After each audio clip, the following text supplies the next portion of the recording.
Hotel के ऊपर as a waiter काम करते थे और आज ये पाकिस्तान के कामयाब तरीन एथलीट बन चुके हैं। मुझे एक दोस्त लेकर आया था जब मैंने 8 तक तालीम हासिल की, उसके बाद मैं नहीं पढ़ सका तो उसने मुझे बोला कि यार आप काम करना चाहते हो। मैंने बिल्कुल करना चाहता हूँ। वो मुझे मदीना टेंट सर्विस पे लेकर आया तो वहाँ मियाँ चनों में काम करते थे, जो मैं तकरीबन 2 दिन जलालत के बाद हमें जाकर 400 रुपये मिलते थे उस वक्त। ये बताएं कि नेशनल के भी मुकाबलों के अंदर आप हिस्सा लेते रहे? जी, आर्मी का एक नेशनल होती है, मतलब जो इंटर सेंटर, वो मैंने खेली है, उसमें मेरी 4थी पोजीशन थी। जी, अगर स्पोर्ट्स बंदा करे, कौन सी जो गेम है वो अच्छी है जिससे जो है वो बंदा कामयाब हो जाता है? अस्सलाम वालेकुम नाज़रीन, आप देखें दस्तक टीवी, मेरा नाम आबद इकबाल है। आज आपकी मुलाकात एक ऐसे नौजवान से करवाएंगे जो कि होटल पर वेटिंग का काम करते थे और आज पाकिस्तान के कामयाब एथलीट बन चुके हैं। वेटिंग का आगाज़ जो है वो इन्होंने किस तरह किया, किन किन मुश्किलात का सामना करने के बाद ये आज एथलीट बने हैं, आइए इनसे बात करते हैं। अस्सलाम वालेकुम। वालेकुम अस्सलाम। कैसे हैं भाईजान? अल्लाह पाक का करम है। सबसे पहले अपना नाम बताइएगा। जी, मेरा नाम मोहम्मद जाहिद है। तो जाहिद भाई, ये बताएं कि आपकी उम्र कितनी है? 21 साल है जी इस वक्त मेरी। तो आपने तालीम कहाँ तक हासिल की? मैं अंडर मैट्रिक 8 पढ़ा हूँ जी सिर्फ। मतलब आपने 8 तक तालीम हासिल की? जी, 8 तक, सिर्फ 8 तक। तो ये बताएं कि कौन से होटल पे वेटर का काम करते थे आप? जी, मैं होटल तो वो बाद में बना, पहले मदीना टेंट सर्विस था, मियाँ चनों का एक फेमस मतलब मदीना टेंट सर्विस था, तो उस वक्त मैं काम करता था। मुझे एक दोस्त लेकर आया था जब मैंने 8 तक तालीम हासिल की, उसके बाद मैं नहीं पढ़ सका तो उसने मुझे बोला कि यार आप काम करना चाहते हो। मैंने बिल्कुल करना चाहता हूँ। वो मुझे मदीना टेंट सर्विस पे लेकर आया तो वहाँ मियाँ चनों में काम करते थे, जो मैं तकरीबन 2 दिन जलालत के बाद हमें जाकर 400 रुपये मिलते थे उस वक्त। फिर उसके बाद वही मदीना टेंट सर्विस उन्होंने तरक्की की माशाल्लाह। आजकल वो मियाँ चनों का एक फेमस शादी हाल है, रोमा गार्डन। तो ये बताएं कि कितना टाइम आपने उधर गुजारा है? मैंने तकरीबन 4 से 5 साल वहाँ गुजारे हैं जी। 4 से 5 साल? जी। तो ये बताएं कि आपके वालिद साहब क्या करते हैं?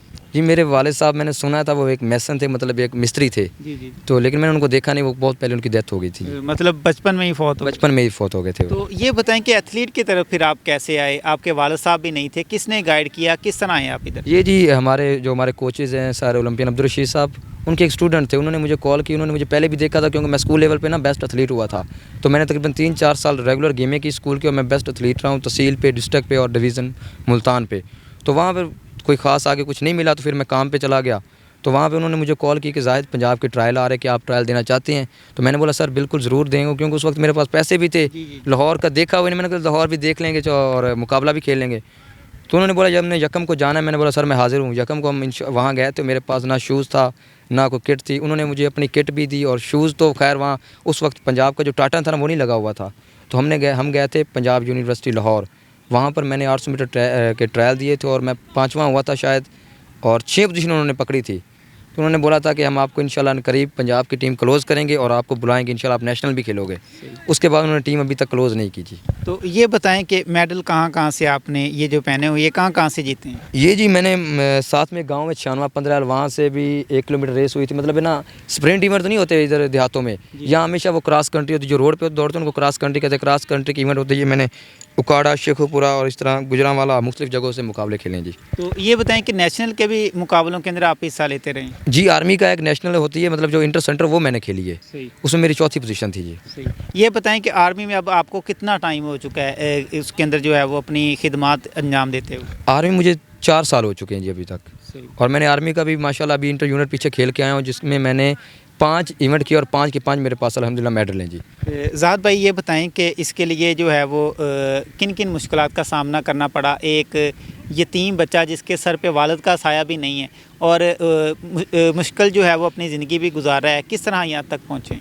ये तो जी सर ओलंपियन अब्दुल रशीद साहब की मेहरबानी है जी, क्योंकि इन्होंने मुझे एक इतने बड़े गांव में से निकाला है और बोला कि जाहिद आप ये क्रिकेट छोड़ दो, आप ये गेम करो, अल्लाह पाक इसमें आपको इज़्ज़त देगा। मैं ये नहीं कहता कि आपको मैं नौकरी लगवाऊंगा, लेकिन हाँ, अगर आप मेहनत करोगे तो इंशाल्लाह आपको नौकरी ज़रूर मिलेगी।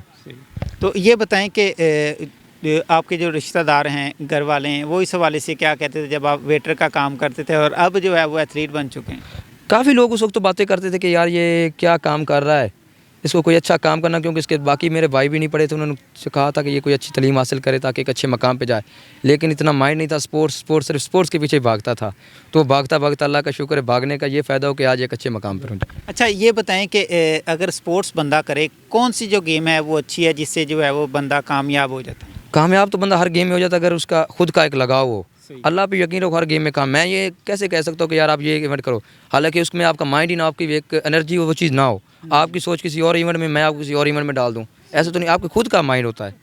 तो कभी इसके अंदर चोट भी लगी है कि आपने इसको छोड़ने की कोशिश की, यार अब मैंने कभी नहीं दोबारा करना, या घर वालों ने आपको रोक दिया हो कि नहीं अब बेटा अब आपने नहीं करना इसको? नहीं, ऐसे तो घर वाले तो काफ़ी कहते थे, क्योंकि गांव वाले भी लोग थे, वो कहते थे कि यार वालदा को अक्सर जा कहते थे कि आपका बेटा ये क्या काम कर रहा है, शॉर्ट निकर पहना होता था, सैंडो पहना, दौड़ते थे गांव में, तो लोग कहते ये किस काम पे लग गया है, इसको छोड़ो, आप इसको अच्छे किसी काम पे लगाओ।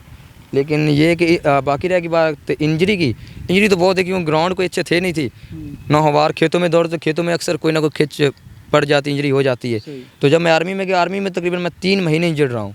वो मेरे कोच थे हाजी फरियाद साहब, बहुत अच्छे कोच थे, बुज़ुर्ग थे आदमी थे, लेकिन उन्होंने मेरी बहुत केयर की है। लेकिन अल्हम्दुलिल्लाह 3 महीने इंजरी के बाद एक दफ़ा तो दिल कर गया, तो बस अल्लाह से दुआएं कर रहे थे घर वालों, मैं भी खैरात कर रहा था कि यार मेरे मालिक आगे मेरी नेशनल आ रही है, मैंने वो खेलनी है, जो आर्मी का इंटरसेंट उसकी बात कर रहा हूँ। लेकिन 3 महीने इंजरी के बाद अल्लाह का शुक्र है काफ़ी ट्रीटमेंट किया, लेकिन मुकाबला मैंने खेला, काफ़ी इंजरी होती जी इसमें। अच्छा ये बताएं कि जो लोग उस वक्त बातें करते थे कि ज़ाहद किस काम पे लगे, आपकी वालदा को जाके कहते थे, वो अब क्या कहते हैं? वो तो आजकल जी माशाल्लाह फ़ौजी साहब नाम कम पुकारते और फ़ौजी साहब ज़्यादा पुकारते, लेकिन आजकल मुझे भी खुशी होती है कि यार वो लोग आज मुझे मिलते हैं खुशी से, उनको भी खुशी होती है, मुझे भी खुशी होती है। गेम के अंदर कामयाबी के लिए क्या करना चाहिए? कामयाबी के लिए यही मैं कहता हूँ कि आप ये घर में बैठे रहेंगे तो ऐसे आपको पता नहीं चलेगा कि हमारे अंदर क्या है। आप घर से बाहर निकले, ग्राउंड में आए, ग्राउंड में आपको जैसे कि मुझे मिले हैं ओलंपियन अब्दुल रशीद साहब, तो जैसे उन्होंने मुझे गेम के लिए निकाला है, आप भी आएँ, आपको पता चले कि आपके अंदर कौन सी गेम है, आप क्या कर सकते हो। आप ग्राउंड में आएंगे नहीं तो आपको पता कैसे चलेगा। बहुत शुक्रिया। नाज़रीन, ज़ाहद भाई हमारे साथ मौजूद थे, जो कि होटल के ऊपर एज ए वेटर काम करते थे और आज ये पाकिस्तान के कामयाब तरीन एथलीट बन चुके हैं। और इन्होंने ये पाकिस्तान के पहले एथलीट हैं जो कि कम उम्री के अंदर जो है वो आर्मी के अंदर भर्ती होते हैं। मिलेंगे एक नई स्टोरी के साथ, अपना बहुत सारा ख्याल रखिएगा। अल्लाह हाफिज़।